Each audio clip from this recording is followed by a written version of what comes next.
달콤한 말씀, 행복한 하루. 9월 14일 말씀 묵상을 함께 나누도록 하겠습니다.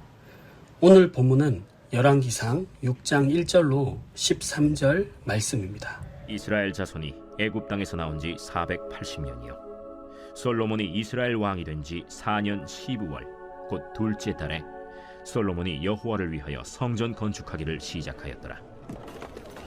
솔로몬 왕이 여호와를 위하여 건축한 성전은 길이가 60규빗이요 너비가 20규빗이요 높이가 30규빗이며 성전의 성소 앞 주랑의 길이는 성전의 너비와 같이 20규빗이요 그 너비는 성전 앞에서부터 10규빗이며 성전을 위하여 창틀 있는 붙박이 창문을 내고 또 성전의 벽 곧 성소와 지성소의 벽에 연접하여 돌아가며 다락들을 건축하되 다락마다 돌아가며 골방들을 만들었으니 하층 다락의 너비는 5규빗이요 중층 다락의 너비는 6규빗이요 셋째 층 다락의 너비는 7규빗이라.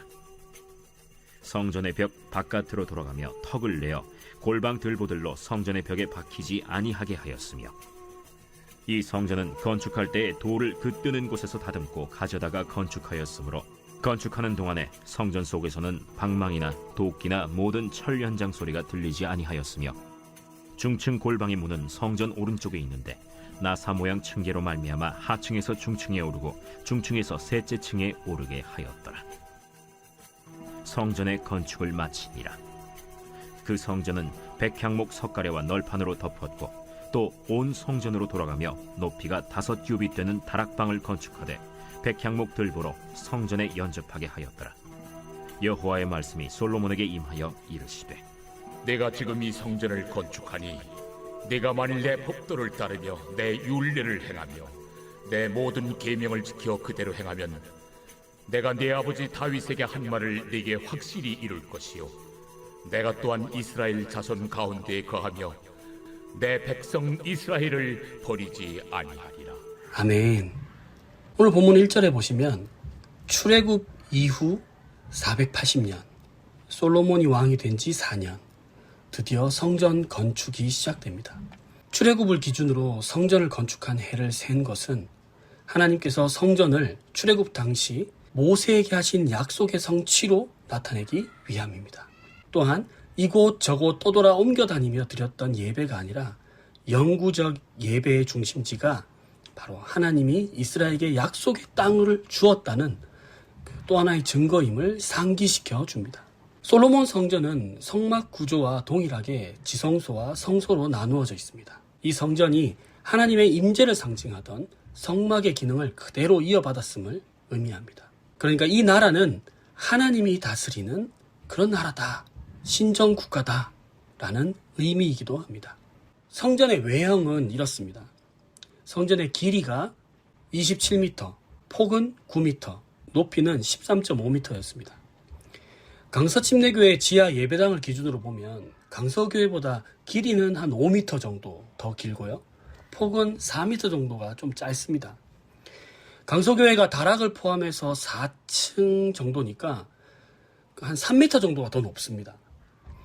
성전 앞에는 성전 너비만큼의 현관이 있었고 이 성전은 3층 복합 건물이었습니다. 그리고 돌과 나무의 건축 자재는 미리 정교하게 재단하여 가져와서 현장에서는 망치질 없이 조립만 하면 됐습니다. 성전 건축 현장에서는 시끄러운 망치 소리가 난다든지 정소리가 난다든지 그러지 않았던 거죠. 최대한 조용하게 진행되었다고 할 수 있습니다. 뼈대와 들보는 백향목으로 만들어졌는데 이 시설에는 아마도 제사장들이 사용하기 위해 따로 마련해 놓은 다락방이 여러 딸려 있었습니다. 마침내 성전의 외형이 완성되었습니다. 성전 외형이 완성되자 하나님께서는 솔로몬에게 오셔서 아버지 다윗 왕에게 약속하셨던 것을 너에게 이루겠다고 하시면서 계명을 순종하고 지키면 이스라엘 자손과 내가 함께 살겠다라고 약속하셨습니다. 다윗 왕조의 번영과 축복, 다시 말하면 솔로몬에게 지금 주시는 보호와 평안은 바로 율법 준수라는 조건이 붙었습니다. 아무리 왕이 바쁘다고 해도 잊지 말아야 할 약속, 잊지 말아야 할 조건이었던 거죠. 이스라엘 백성들의 삶의 방식이, 왕의 통치 방식이 불순종이라면 어느 때든지 지금 누리고 있는 이 위대한 건물과 위대한 왕은 교체될 수 있었고, 영원한 축복은 바로 일상의 순종에서부터 비롯된다는 것이었습니다.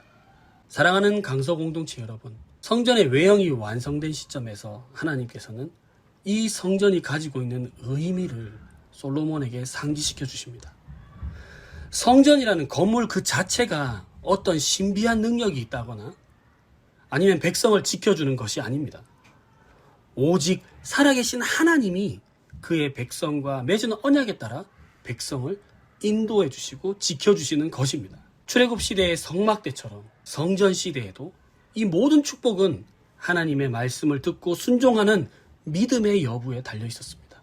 하나님은 성전이라는 건물에 갇혀서 성전 지성소에 들어앉아 계신 분이 아니라는 말씀입니다. 하나님께서는 어떤 곳이라도 계신 분이십니다. 그런 하나님께서 이스라엘 자손을 대표하는 솔로몬 왕과 약속하셨습니다. 내 아버지 다윗에게 했던 그 약속, 너희가 이 계명에 순종하면 내가 너희와 더불어 살고 결코 저버리지 않겠다라고 말입니다. 지금도 주님께서는 복음을 듣고 새 언약 백성이 된 우리에게 오셔서 우리를 향하여 주님이 거하시는 성전이다라고 하시면서 솔로몬 왕에게처럼 우리에게도 약속을 말씀해 주십니다. 그러나 다른 것이 있다면 우리의 신실함을 따라 이 언약의 성취, 이 약속의 성취가 정해지는 것이 아니었습니다. 다윗의 자손으로 이 땅에 오셔서 하나님의 아버지의 말씀, 아버지와 다윗 왕이 맺은 그 약속에 온전히 순종하셔서 죄로 인해서 끊어졌던 자기 백성을 위해 친히 십자가를 지신 예수님 때문에, 우리의 신실함 때문이 아니라 예수님의 신실함 때문에, 예수님의 순종 때문에 이 약속이 성취되어졌습니다. 복음으로 일상을 살고 일상을 사는 동안 하나님 나라 백성으로 사명을 행하는 동안 늘 함께 하시겠다고 말입니다. 우리는 주님이 거하시는 성전입니다. 우리와 늘 함께 하시겠다는 약속은 우리의 어떠함 때문이 아니라 주님의 신실하심에 따라 이루어졌습니다.